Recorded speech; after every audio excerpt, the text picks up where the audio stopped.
Magandang araw mga kababayan ko. So napanood niyo po ba yung eksena ni Senator Pia Cayetano na wala man lang ni isa sa inyo nangamusta sa'min?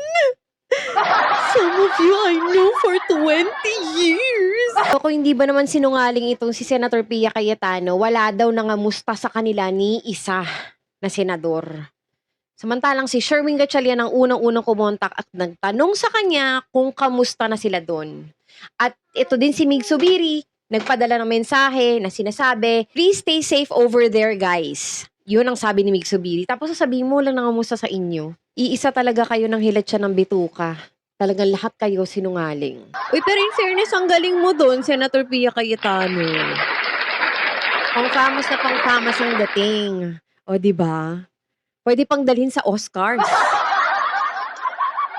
So at ito na nga ang storya dyan, napaiyak ni Senator Risa Ontiveros si Senator Pia Cayetano dahil sa kanyang manifestation nung kahapon. No? Nung isang araw na kasi hating gabi na ngayon.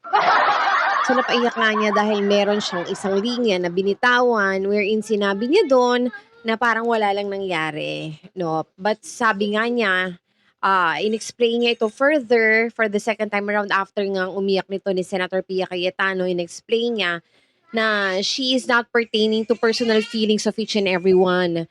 She is referring to the institutional posture. Kasi nga naman, aminin na natin, no? Parang wala talaga nangyari. Dermatology ang mga chinators, 'di ba?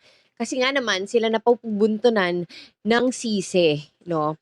And I have noticed sa kanila, no, sa kanilang lahat, sa tuwing merong manifestation, they felt really guilty about it. Siguro dahil nga nabash sila ng todo. Dahil iniisip ng karamihan, sila may pakananon. So parang very combative sila, 'di ba? It doesn't need to be like that eh. Kung talagang wala silang kinalaman, wala silang they don't have to be guilty of anything. Pero it seems to me, no, kagaya na nga lang nung nag-lead ng prayer ito si Tito Sen, parang may dating din. Kumbaga, parang mali yung pagkaka-perceive nito ni Alan Peter Cayetano sa dasal ni Tito Sen. Kasi nga parang tinatamaan siya. Kudos naman dito sa ating mga minority senators kasi inexplain naman nila further, no, yung kanilang mga manifestations, kagaya na nga lang nito ni Senator Risa Ontiveros after ngumalngal is the word, nito ni Pia Cayetano, gentle pa rin yung approach niya at inexplain niya further para maintindihan nila yung ibig niyang sabihin dun sa kanyang manifestation. However, very much offended etong si Pia Cayetano, no, lumabas ang kanyang pagkabratinela. Very much offended talaga siya na may pag-iyak pa. No, hindi ko alam kung talagang kasama ba to sa kanilang script na naman or whatever. Pati ito nga si Senator Loren Legarda, talagang pakunti na ng pakunti ang respeto ko talaga sa kanya sa ngayon. Talagang nawala yung dating Loren Legarda na nakilala ko na talaga nilulook up ko. Sa totoo lang, ever since talaga, since she was a reporter on TV, ay naku, malalaman yung edad ko. So magmula pa na reporter siya sa TV, pinapanood ko na siya and I look up to her kasi very much I admire those people who are very coherent with their speaking. At lalong-lalo pa nga nung naging public servant na siya, lalo ko siyang nilook up. Kaya lang nga nito na lumabas yung kanyang anak, doon na nag-umpisa yung pagiging parang, bakit nagpalaki to ng ganitong klaseng anak? Tapos ayun nga, sumama na sa mga magnanakaw. Kasi isa din yung anak niya. 'Di ba? Sabi nga, if you can't beat them, join them.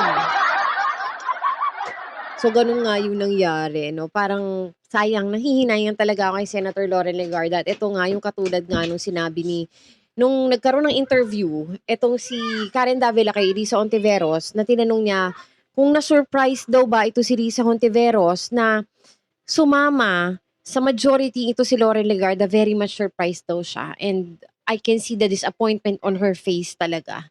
Syempre, tagal niya kasama si Loren. And sa tuwing nakikita natin, di ba, very close. Ewan ko lang kung totoo yun, no, nagpa-plastic charot lang. Marami kasing moments na nakikita natin sila na they are together sa mga sessions, ganyan, sa mga hearings, especially nga nung pinagtulungan nila si Alice Go. Tuwang-tuwa ko doon. So anyway, ayun na nga, mabalik tayo dito sa mga manifestations ng mga senators, no?